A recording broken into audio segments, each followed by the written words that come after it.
Hey guys, I'm recording this on Saturday, March 21st.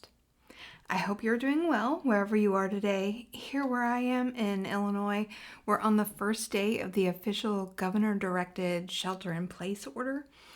And I thought it seemed like a good time for me to learn some new Zentangle patterns and invite you guys to join me.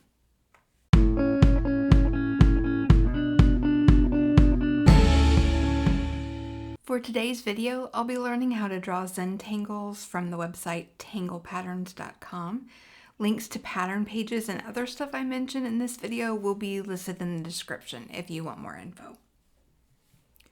First thing I want to do for this third Tangled Talk video is let people know that my husband and I are doing okay. We're grateful that our family and friends have been checking in on us frequently and making sure that we have what we need. One huge thing I'm really thankful for, my mom and dad helped us buy a washing machine this week.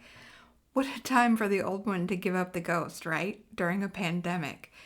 Dan and I literally spent all day yesterday washing the laundry that had piled up over the last week and a half. And we were back at it first thing this morning. Last night, we put freshly washed sheets on the bed. And I'm telling you, my stress level came down a notch or two just doing that one mundane little thing. Which prompts me to say, if you're looking for some small things you can do to help someone out right now, and you have a washing machine and they don't, just knowing how stressful our own situation was being without a washing machine and not finding paper towels anywhere and stuff. Oh God, I just worry about the elderly, the sick, and the disabled. Others like us who can't just truck themselves over to a laundromat even under normal circumstances. So, just look out for your family and your neighbors and stuff. In addition to a functioning washer, another thing I'm really grateful for this week, a longtime internet friend sent us a care package. And it arrived yesterday. She found a few boxes of Kleenex for us that we couldn't find locally and had them sent to us along with some green tea and some pretzels. And honestly, simple gestures like that, they're what's getting us through right now. Oh, and another thing, I was just reading an article this morning too about 2 displaced college students in New York, I think it was, starting a group called Invisible Hands, and they deliver groceries to the vulnerable and high-risk people, in their neighborhoods and stuff. And they got more than 1,300 volunteers to join them in something like 3 days.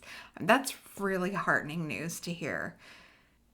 I think a lot of us are looking for stories like that right now because, just to be totally frank, the president has completely bungled the response to coronavirus here, and it's not doing a whole heck of a lot to alleviate people's very valid concerns about this thing, When you're already worried about your at-risk friends and family and neighbors, and you see your country's leader not reacting appropriately, it just helps to see that others are like, screw that, I'm doing what I can. And along that line, I've been trying to think of what I can do to help. I don't have money or health, but I've got this YouTube channel, and I was thinking, maybe it can be a place where you guys come just to get away for a few minutes and draw with me. I'm going to try to upload a little more frequently because I know for me personally, I've watched probably every Zentangle video on YouTube out there like twice now. Every time a new video drops, I'm just like, I'm on it and I watched it already. And I was thinking, I want more videos to watch right now. So my philosophy going forward for the foreseeable future is just be the change you want to see on YouTube.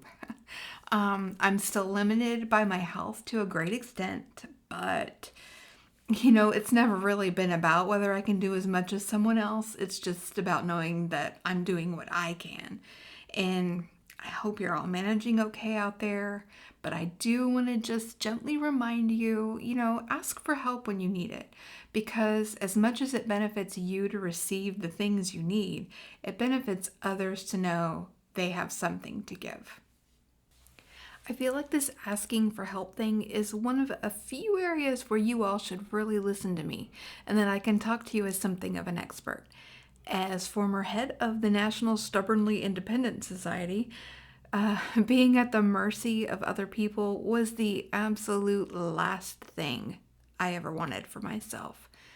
But someone told me once after my cancer diagnosis that generous people can't exist in a world where no one's willing to accept help.